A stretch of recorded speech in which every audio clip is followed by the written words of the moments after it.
रेखा के पिता दिल्ली में किसी तरह अपने और अपने परिवार का पेट पाल रहे थे, पर एक अरे दिन रमेश, तुम्हारी बेटी के तो समझो भाग्य ही खुल गए।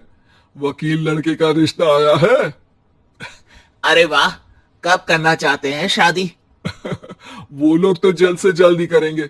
बाकी शाम को मैंने रेखा को देखने के लिए बुला लिया है।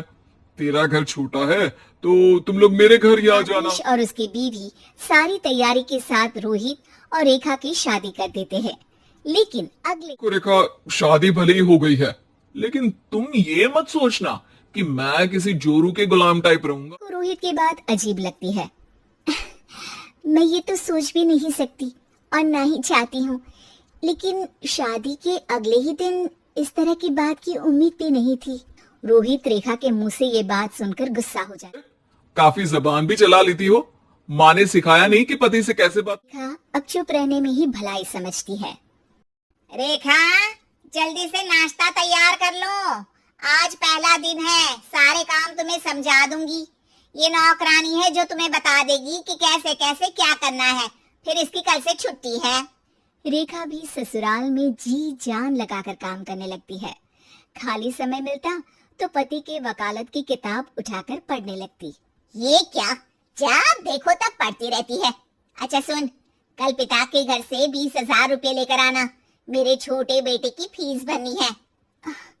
लेकिन पापा क्यों भरेंगे उसकी फीस? अरे वाह जी वाह, पापा क्यों भरेंगे? तो ये बता, हम क्यों रखेंगे तुझे यहाँ? क्यों खाना देंगे फ्री में? अरे क्योंकि मैं बहू हूँ इस घर की। तभी वहाँ रोहित आ जाता है। बड़ी जबान चला रही हो। चुपचाप माँ जो कह रही है वैसा कर, वरना सामान उठा और जा अपनी झोपड़ी। अरे रेखा क्या करती, पिता के घर जाती है, उनको सारा हाल बताती है। पिता भी जैसे तैसे पैसों का इंतजाम कर बेटी को ससुराल के लिए विदा करते हैं। देखा, अब कहाँ से आए पैसे? अरे बहुत माल है तुम लोगों के पास, बस सीधी उंगली से निकालते नहीं। नहीं नहीं माँ, पापा ने अपनी मोटरसाइकिल बेचकर पैसों का इंतजाम किया है। पता नहीं अब वो ऑफिस कैसे जाए। वाह भाई, ये भी हम। जैसे तैसे दिन बीतते हैं। रेखा जहाँ एक प्यारे से बेटे की माँ बनती है, तो वहीं उसका वकालत की किताब में ज्ञान और गहराता जाता है। भगवान, बुरे फंसे। ये केस तो लगता है कि मैं हार ही जाऊंगा। मैंने आपकी इस केस की फाइल पढ़ी थी। इस केस को जीतना बहुत ही आसान। वाह भाई वाह, यहाँ वकालत की डिग्री लेकर भी मैं समझ नहीं पा रहा हूँ, और तुमने रोटी बनाते बनाते ही केस समझ लिया। अरे जाओ जाओ, जाकर मुन्ने को संभालो। केस मैं संभालू। लड़की सुन, जाकर अपने बाप की यहाँ से 3 लाख लेकर आ। पूरा घर फिर से बनाना है। छोटी की शादी करूंगी तो छोटी बहू को कहाँ रखूंगी? पूरा घर तो तूने घेर रखा है। ऐसा मत बोलिए माँ जी, पापा इतना पैसा कहाँ से लाएंगे? अब तो वो रिटायर भी हो गए हैं। हाँ, तभी तो बोल रही हूँ, रिटायरमेंट के पैसे तो मिले होंगे ना।